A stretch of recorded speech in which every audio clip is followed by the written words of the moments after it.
3월 6일 주일 은혜와 회복을 위한 가정 예배를 드립니다. 다 같이 주님이 가르쳐 주신 기도를 드립니다. 하늘에 계신 우리 아버지, 아버지의 이름을 거룩하게 하시며 아버지의 나라가 오게 하시며 아버지의 뜻이 하늘에서와 같이 땅에서도 이루어지게 하소서.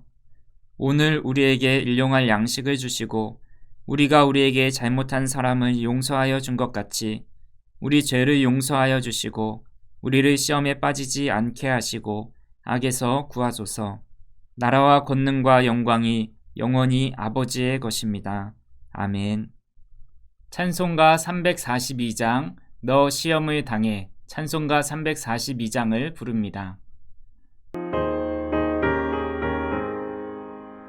너 시험을 당해 죄 짓지 말고 너 용기를 다해 못 물리치라.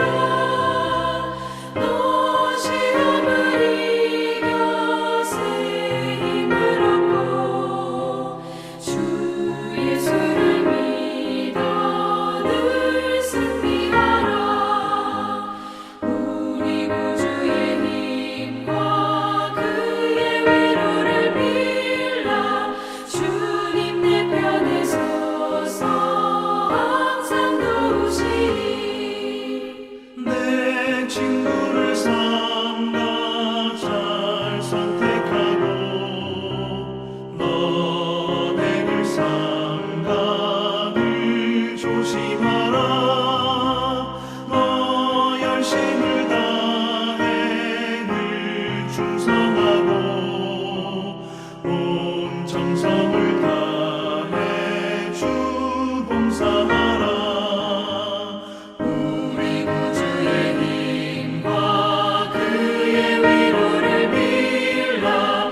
주님 내 편에 서서 항상 도우시리. 잘 이기는 자는 상 받으리니 너 낙심치 말고 늘 전진하라. 내 구세주 예수 힘 주시리니 주 예수를 믿어 늘 승리하라. 우리 구주의 힘과 그의 위로를 빌라. 주님 내 편에 서서 항상 도우시리.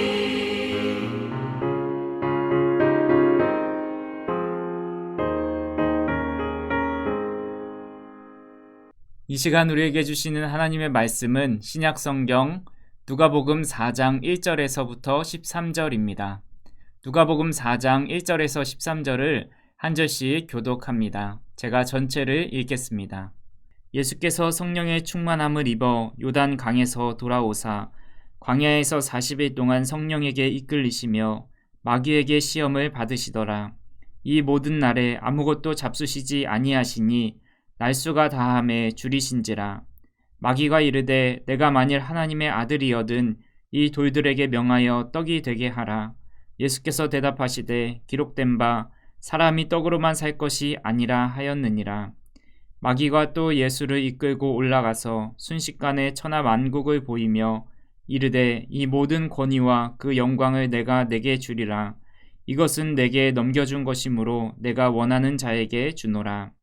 그러므로 내가 만일 내게 절하면 다 내 것이 되리라.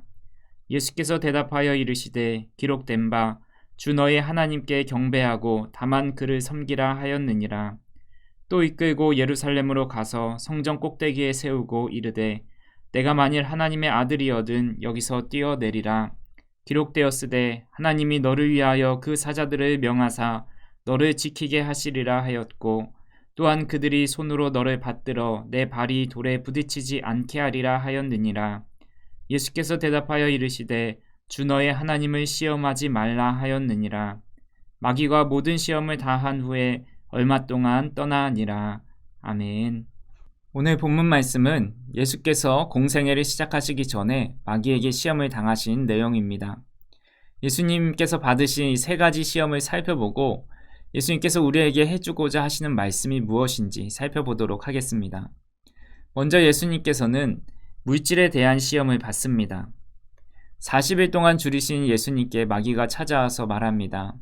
내가 만일 하나님의 아들이거든 이 돌들을 명하여서 떡이 되게 하라. 그러자 예수님께서는 사람이 떡으로만 살 것이 아니다 라고 말씀하시면서 이 시험을 물리치십니다. 예수님께서는 떡이 필요 없다라고 말씀하신 것이 아닙니다. 예수님도 많은 무리들에게 떡과 고기를 나눠 주셨습니다. 육체의 약함을 돌봐 주셨습니다. 떡은 사람이 살아가는 데 필요한 중요한 요소 중에 하나입니다. 하나님께서는 우리가 이 세상에 살면서 주님이 주신 것을 누리며 감사하며 살기를 원하십니다. 다만 떡으로만 살려고 할 때 자신의 정욕과 탐심, 물질이 하나님을 사랑하는 것보다 앞설 때 문제가 되는 것입니다. 본문에는 기록되어 있지 않지만 마태복음에서는 좀 더 추가하여서 하나님의 입으로부터 나오는 말씀으로 산다라고 말씀합니다. 우리는 자신의 정욕과 물질만을 위해 살아가는 것이 아니라 우선순위가 먼저 하나님의 말씀을 따라 사는 것이 되기를 간절히 소망합니다. 두 번째로 예수님은 권력에 대한 시험을 받습니다. 마귀는 순식간에 천하 만국을 보이며 내게 절하면 다 내 것이 되리라 라고 말합니다. 마귀는 온 천하를 다스리는 권세를 받았다고 말하는데 하나님은 마귀에게 이런 권세를 주신 적이 없습니다. 다만 사람의 죄를 이용하여서 악이 넘치는 이 세상을 만들고 있는 것입니다. 우리는 이 세상의 주인이 누구인지 바로 알아야 합니다. 우리에게 건강을 주시고 물질을 주시고 참된 안식을 주는 분이 누구십니까? 바로 우리를 창조하신 하나님이십니다. 예수님은 그 사실을 알고 계셨기에 주 너의 하나님께 경배하고 다만 그를 섬기라고 말씀하고 있습니다. 돈이 너를 행복하게 해줄 거야. 권력이 너를 행복하게 해줄 거야. 잠깐 절만하면 돼 라는 마귀의 속삭임에 속지 않으시길 바랍니다. 참 하나님이 되시고 이 세상의 참 주인 되시는 하나님만을 섬기고 경배하는 저와 우리 성도님들이 되시기를 간절히 소망합니다. 세 번째로 예수님은 자기 자랑과 명예에 대한 시험을 받습니다. 마귀는 예수님을 거룩한 성으로 데려다가 성전 꼭대기에 세웁니다. 그리고 내가 만일 하나님의 아들이어든 뛰어내리라. 그리하면 하나님이 발이 땅의 돌에 부딪히지 않게 사자들을 명예 지켜주실 것이다 라고 말씀합니다. 예수님께서 사역은 처음 시작하실 때 슈퍼맨처럼 나타나시면 얼마나 멋있겠습니까? 그러면 누가 말하지 않아도 예수님을 따라갈 것이고 박수를 칠 것이고 하나님을 더 잘 섬기게 될 것 같습니다.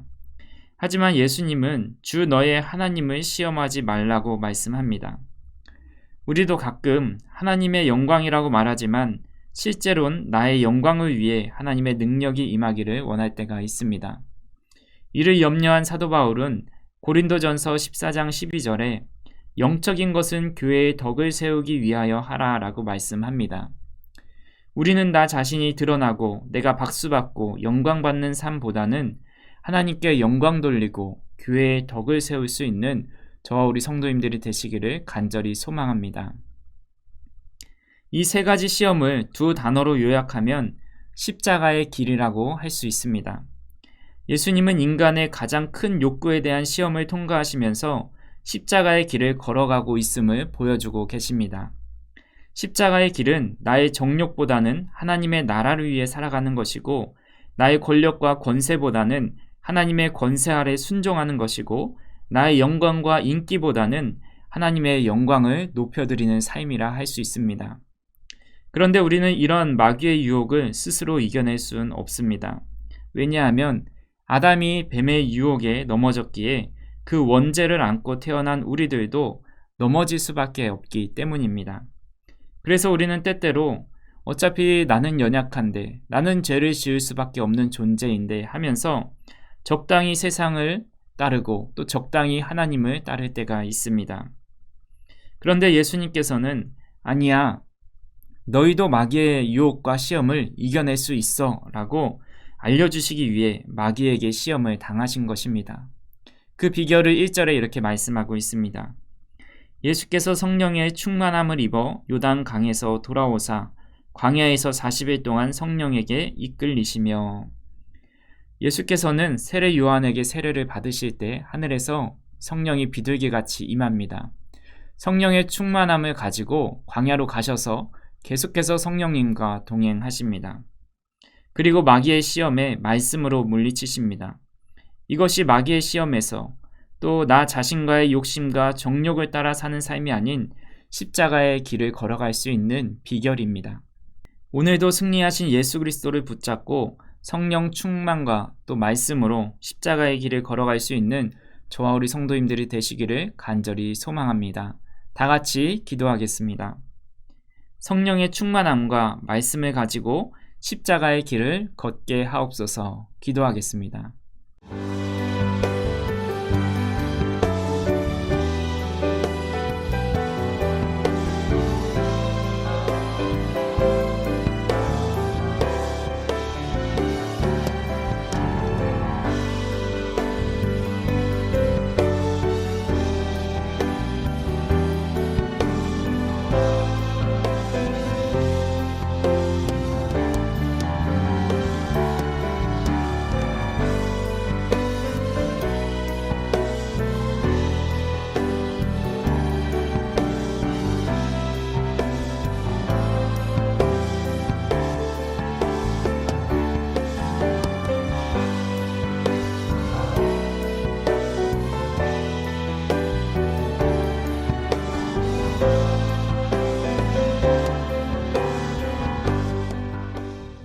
살아계신 하나님 감사합니다. 우리는 마귀의 종, 죄의 종이 될 수밖에 없었지만 예수께서 스스로 시험을 받으심으로 우리도 그 시험을 이길 수 있음을 보여주시고 알려주시니 감사합니다. 성령 하나님 늘 우리와 함께 하시고 말씀을 깨닫게 하여 주셔서 내가 원하는 길이 아닌 십자가의 길을 걸어가는 우리 모두가 되게 하여 주시옵소서. 예수님의 이름으로 기도합니다. 아멘.